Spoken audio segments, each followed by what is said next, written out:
Hujambo na karibu tena mtazamaji wa The World News katika kipindi hiki cha ulimwengu wa siasa. Mimi ni Adam Hussein.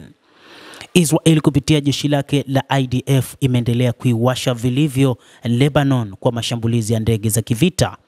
Ndege hizo za kivita za Israel zilifanya mashambulizi ya anga katika maeneo mengi kusini mwa Lebanon mnamo siku ya Jumanne katika kile kinachoitwa ukiukwaji wa wazi wa makubaliano ya kusitisha mapigano yaliyofanyika mwezi uliopita wa Novemba. Mashambulizi ya hivi majuzi yanafichua udhaifu wa usitishaji mapigano kati ya Israel na Lebanon ambao ulinuiwa kumaliza mzozo wa mwaka mzima uliosababisha vifo vya zaidi ya watu 4,000 na majeruhi 17,000.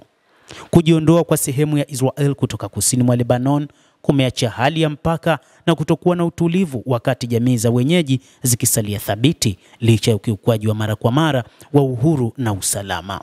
Ni nini ambacho kimetokea wakati huu?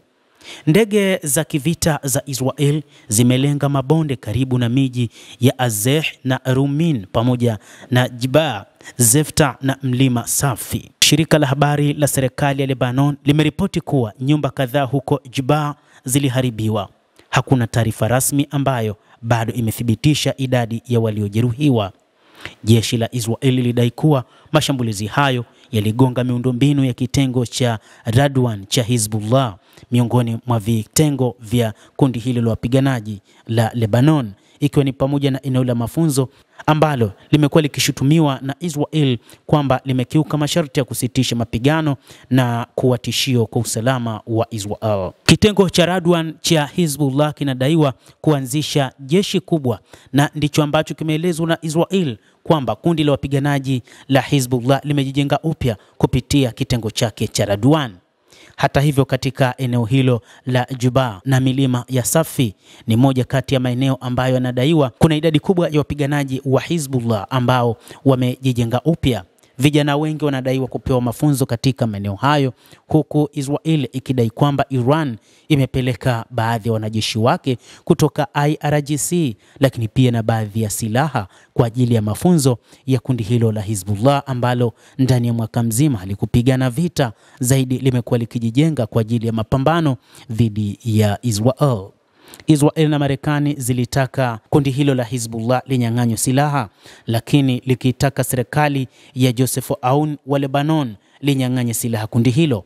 Hata hivyo, Joseph Aoun alikiri hadharani kusema kwamba ni ngumu kulinyang'anya silaha kundi la Hezbollah na ni Israel na Marekani ambao wanaweza kutoa msaada mkubwa kwa ajili ya kulinyang'anya silaha kundi hilo.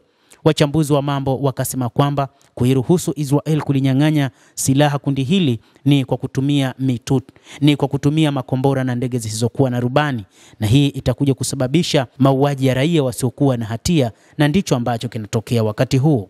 Usitishaji wa mapigano uliandaliwa mnamo Novemba 27 mwaka 2024. Ulifuatia miezi kadhaa ya mapigano ambayo yaliongezeka na kuwa vita kamili mnamo Septemba mwaka 2024. Ya makubaliano hayo, Israel ilitakiwa kujiondoa kusini mwa Lebanon ifikapo Januari mwaka 2025, lakini Israel iliondoa baadhi ya wanajeshi wake. Israel imeondoa kiasi na kudumisha nguzo 5 za mpaka. Licha kusitishwa kwa mapigano, mwendeleo wa uwepo wa jeshi la Israel na mashambulizi mapya dhidi ya Hezbollah kuna hatarisha kuzuka kwa mzozo kwenye mpaka wa Lebanon na Israel. Bado kundi la Hezbollah kupitia kiongozi wake Naim Qasim halikutoa maoni yoyote juu ya haya ambayo yanaendelea, lakini inatajwa huenda kundi hili likalipa kisasi wakati wowote. Mtazamaji, endelea kutufuatilia na nikusihi usisahau kulike, usisahau kucomment, kadhalika na kusubscribe channel yetu hii. Utakuwa ukipata habari hizi kwa mapana kupitia The World News. Mimi ni Adam Hussein. Endelea kuwa nasi wakati wote, endelea kutufuatilia uweze kuyajua mengi yanayojiri duniani.